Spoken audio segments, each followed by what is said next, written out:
So, welcome to lecture number 11, and this is going to be our last lecture for places in news. What we have tried to do in this lecture series is we have tried to cover all the important places that were in news, that were important in the last 1 year's current affairs. तो पिछले एक साल के current affairs में जो जो locations important थी उन्हें हमने इस lecture series में cover किया है. पिछले 10 साल के prelims के analysis से हमें पता चलता है कि around 15 questions are map based. या geographical location based, and those geographical locations are chosen from past 1 year's current affairs, जो उसमें बहुत ज्यादा होती हैं. तो मैंने कुछ 30-35 लोकेशन शॉर्टलिस्ट की थी जिनमें से एमसीक्यू आने की प्रोबेबिलिटी बहुत ज्यादा है, और मैं पिछले कई दिनों से ये लेक्चर सीरीज आपको करवा रहा हूँ. एम इज कि अगर आपने ये लेक्चर सीरीज ध्यान से करी है तो अराउंड 15 क्वेश्चंस जो मैप बेस्ड क्वेश्चंस होते हैं वो आपके सिक्योर हो जाएंगे. तो आज would be our last lecture, क्योंकि अब ज्यादा टाइम रह नहीं गया, आपका प्रीलिम्स है बस थोड़े टाइम में. तो let's start with locations for today. आज हम कौन सी लोकेशंस कवर करेंगे? तो सबसे पहले हम कवर करेंगे बेलारूस.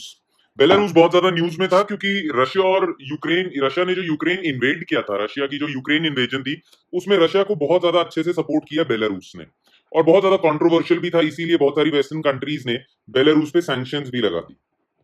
तो इसीलिए बेलारूस बहुत ज्यादा न्यूज में था, और बेलारूस में ह्यूमन राइट्स वगैरह के लेके भी बहुत बातें चलती हैं. So we cover Belarus. Then geography को लेके एक बहुत इंपॉर्टेंट चीज जो खासकर हम पढ़ते हैं ना, प्लेट टेक्टोनिक्स. तो प्लेट टेक्टोनिक्स के पॉइंट ऑफ व्यू से बहुत सिग्निफिकेंट लोकेशन है Afar triangle. This is in Africa. तो अफार ट्राइंगल देखेंगे. एंड ये इंटरनेशनल रिलेशंस के लिए इंपॉर्टेंट न्यूज है. कू बेल्ट. अफ्रीका में एकदम आप बिल्कुल ना नॉर्थ अफ्रीका में आप ऐसे लाइन खींच सकते हो कि एक के बाद एक बहुत सारी कंट्रीज में ना मिलिट्री कू होते गए. तो वो जो पूरी बेल्ट है कंट्रीज की उसे कू बेल्ट कहा जाता है. यहाँ पे मिलिट्री कू हो जाते हैं. ऑलराइट, तो ये तीनों लोकेशंस हम देखेंगे. So let's start with location number 1, and that would B Belarus. ना देखो बेलारूस क्या है. बेलारूस का ऑफिशियल नाम है Republic of Belarus. It is a landlocked country. आप मैप में भी देख सकते हो, कोई इसकी कोस्टलाइन नहीं है. बिल्कुल ईस्टर्न साइड पे है, नॉर्थ ईस्ट और ईस्टर्न साइड पे है इसके रशिया, सदर्न साइड पे है इसके यूक्रेन, वेस्टर्न साइड पे है इसके पोलैंड, और इसके बिल्कुल जो नॉर्थ वेस्टर्न साइड है वहां लिथुएनिया और लाटविया है. ठीक है, तो ये है इसका. It is the 13th largest and 20th most popular country, populace country in Europe. Alright, इसकी कैपिटल सिटी का नाम है मिन्स्क, जो इसकी लार्जेस्ट सिटी भी है. अब बेलारूस की थोड़ी सी जियोपॉलिटिक्स समझने के लिए you need to be aware of its history. तो देखो, बेलारूस जो था ना वो सोवियत यूनियन का पार्ट था किसी टाइम में. यूक्रेन भी था और बेलारूस भी था. सोवियत यूनियन की कैपिटल मॉस्को में थी. ठीक है, तो सोवियत यूनियन का पार्ट था बेलारूस फ्रॉम 1922 टू 1991. अब 1992 में ये सोवियत यूनियन का पार्ट था. बीच में इसे जर्मनी ने वर्ल्ड वॉर 2 के दौरान नाजी जर्मनी ने इसे ऑक्यूपाई कर लिया था. पर जब नाजी जर्मनी हार गया 1944 में, रशिया के जो लीडर थे स्टालिन, उन्होंने फिर से इसे ऑक्यूपाई कर लिया था. बट 1980s में, लेट 1980s में यहाँ पे इंडिपेंडेंस मूवमेंट चल पड़ी थी कि हमें सोवियत यूनियन से आजाद होना है. और 1990 में इन्होंने सॉवरेनिटी डिक्लेयर कर दी. इंडिपेंडेंस इन्होंने डिक्लेयर कर दी 1991 में. इनकी जो फ्रीडम मूवमेंट थी सोवियत यूनियन के खिलाफ, उसके बहुत फेमस लीडर थे अलेक्जेंडर लुकाशेंको. अलेक्जेंडर लुकाशेंको इनके लीडर थे बेलारूसियन इंडिपेंडेंस मूवमेंट. और इसीलिए क्योंकि ये बहुत बड़े हीरो थे उस टाइम पे, तो जैसे ही बेलारूस इंडिपेंडेंट होता है और इसका जब प्रेसिडेंट के इलेक्शंस आते हैं, तो ये बेलारूस के पहले प्रेसिडेंट बन जाते हैं अलेक्जेंडर लुकाशेंको.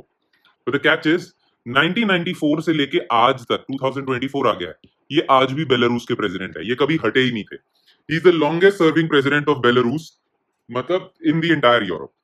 ये इनके मतलब पूरे बेलारूस में ना ये प्रॉब्लम है. सारी दुनिया इसीलिए बेलारूस में कहती है कि यहाँ पे डेमोक्रेसी ट्रैम्पल हो रही है, क्योंकि एक तरह की डिक्टेटरशिप है, क्योंकि ये इंसान कभी हटा ही नहीं एज प्रेसिडेंट. क्लियर. और फिर 1994 से स्टार्ट होता है लुकाशेंको एरा. लुकाशेंको एरा 1994 से लेके ये इंसान आपके आज तक प्रेसिडेंट है, making in the longest serving European president.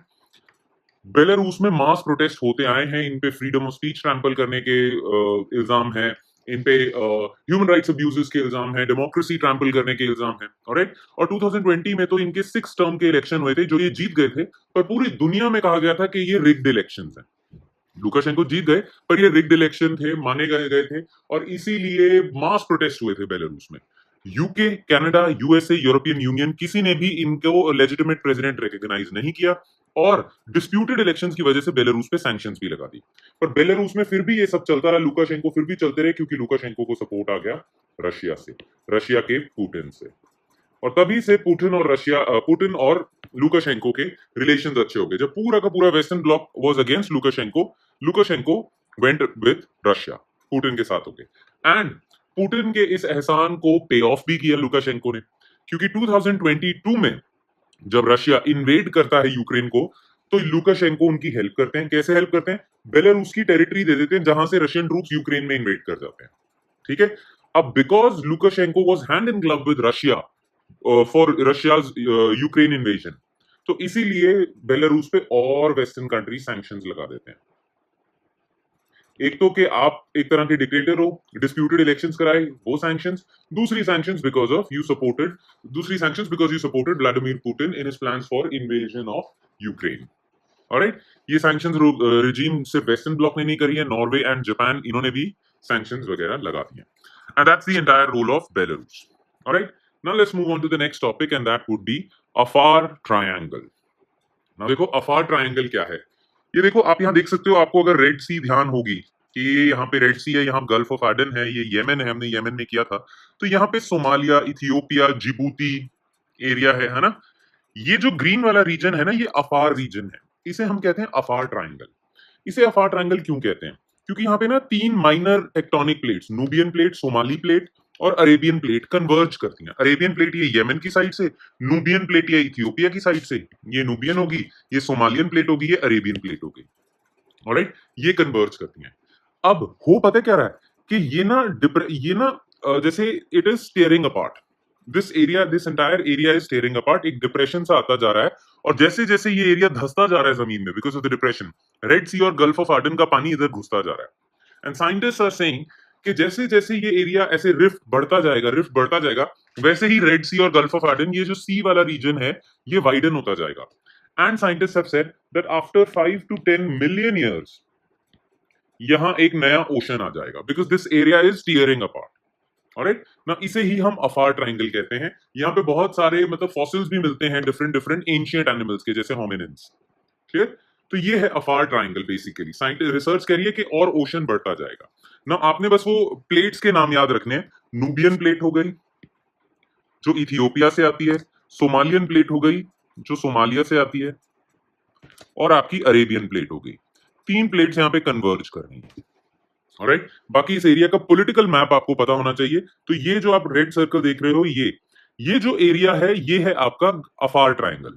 Alright, ना इसके आसपास कौन सी कंट्रीज हैं? येमेन है, अर्शरिया है, आप देख सकते हो, ये जो येलो है ये इथियोपिया है, बीच में छोटा सा इस एरिया में है जिबूती।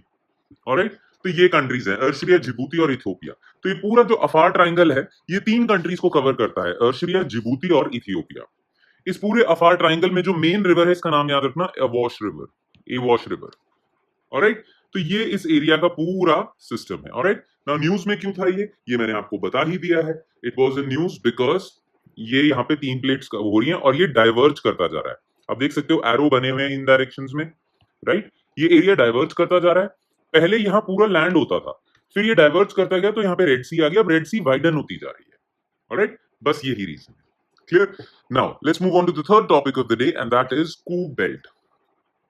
देखो अफ्रीका का ये मैप देखना, और ये जो कंट्रीज है ना, 2020 ऑनवर्ड्स यहां पे ना एक के बाद एक मिलिट्री कू होते जा रहे हैं। मिलिट्री कू का मतलब क्या होता है? वेल, व्हेन जो लेजिटिमेटली इलेक्टेड प्रेसिडेंट या प्राइम मिनिस्टर होते हैं, उसे मिलिट्री ओवरथ्रो कर देती है। राइट, कि आज से हम चलाएंगे। क्लियर? तो एक के बाद एक यहाँ पे मिलिट्री कू होते जा रहे हैं। तो इस पूरे एरिया का नाम दे दिया है कू बेल्ट ऑफ अफ्रीका। ठीक है, it is a modern geopolitical concept which emerged during the 2020s to describe the region of, यहाँ वेस्ट अफ्रीका भी है, सेंट्रल अफ्रीका भी है, और ये जो रीजन है ना, इसे हम कहते हैं साहेल रीजन। साहिल रीजन क्यों कहते हैं? क्योंकि इसके ऊपर है सहारा डेजर्ट और इसके नीचे है सवानास, ग्रासलैंड्स, है ना। तो ये मिडल का रीजन है, इसे साहिल रीजन कहते हैं। यहाँ पे नाइजीरिया आ जाता है। क्लियर? तो यहाँ पे एक के बाद एक कू होते जा रहे हैं। 2000 लेटेस्ट था 2023 में। नाइजर एक कंट्री है, एक नाइजीरिया है, एक नाइजर है, वहां पे कू हो गया। क्लियर? अभी जो पूरी बेल्ट है इसमें आप कंट्री देख सकते हो, माली है, यहाँ पे आपका गैम्बिया है, नाइजर है, चैड है, सूडान है। क्लियर? ये जो पूरी बेल्ट है, क्लियर, इस पूरी बेल्ट में कू होते जा रहे हैं। Make sense? तो इसे कू बेल्ट का नाम दे दिया है। That is why it is called coup belt, और यही न्यूज में था। आपको बस कंट्रीज के नाम याद रखने हैं। बाकी कौन सी कंट्रीज में कू हुए हैं? 2020 में माली में कू हुआ था, फिर चैड, गिनी और सूडान में हुआ है, फिर 2 बार कू हो गया, जनवरी और सितंबर 2022 में बुर्किना फासो में, फिर नाइजर और गैबन में हो गया है। ठीक है, बाकी अटेम्प्ट्स हुए हैं Niger, Sudan, Guinea Bissau, Gambia, Sudan, Sierra Leone, Burkina Faso. Attempts भी बहुत हुए हैं, पर ये जो शुरू में ये वाला पोर्शन है, ये है कि सक्सेसफुल कू हो चुके हैं। अब कू के बहुत सारे रीजंस भी बताए जा रहे हैं। एक कहा जा रहा है कि मैक्सिमम कंट्रीज जहां पे कू हो रहे हैं, ये कभी किसी जमाने में फ्रेंच कॉलोनीज थी, और यहाँ पे फ्रेंच ट्रूप्स की ना अभी भी बहुत ज्यादा प्रेजेंस है। तो फ्रेंच ट्रूप्स की प्रेजेंस की वजह से इस एरिया में इंस्टेबिलिटी आती जा रही है। ठीक है, दूसरा ये है कि ये एरिया ना क्लाइमेट चेंज की वजह से बहुत ज्यादा अफेक्टेड है। क्लाइमेट चेंज की वजह से यहाँ पे डेजर्टिफिकेशन बहुत होती जा रही है, लोगों के बहुत ज्यादा नुकसान होता जा रहा है। अब जब लोगों को नुकसान होता है, क्राइसिस, इकोनॉमिक क्राइसिस वाली सिचुएशन होती है, फार्म लैंड्स खराब हो जाते हैं, रूरल डिस्ट्रेस होता है क्लाइमेट चेंज की वजह से, तो क्या होता है कि मतलब ना लोग फिर अपनी गवर्नमेंट से बहुत ज्यादा डिस्ट्रेस फील करते हैं, मतलब अपनी गवर्नमेंट के खिलाफ बहुत हो जाते हैं, रिबेलियस एटीट्यूड हो जाता है कि इस गवर्नमेंट की वजह से हमारा कुछ नहीं हो रहा है ना? तो इसी वजह से बहुत सारे लोग आर ज्वाइनिंग रिबेल ग्रुप्स, और ये एरिया अनस्टेबल होता जा रहा है because of people's dissatisfaction with their governments. ठीक है, ये कुछ रीजंस हैं, बाकी नाम आपने याद रखने हैं। ऑलराइट, एंड विद दैट खत्म होता है हमारा आज का lecture, which was lecture number 11, and in this series this was my last lecture.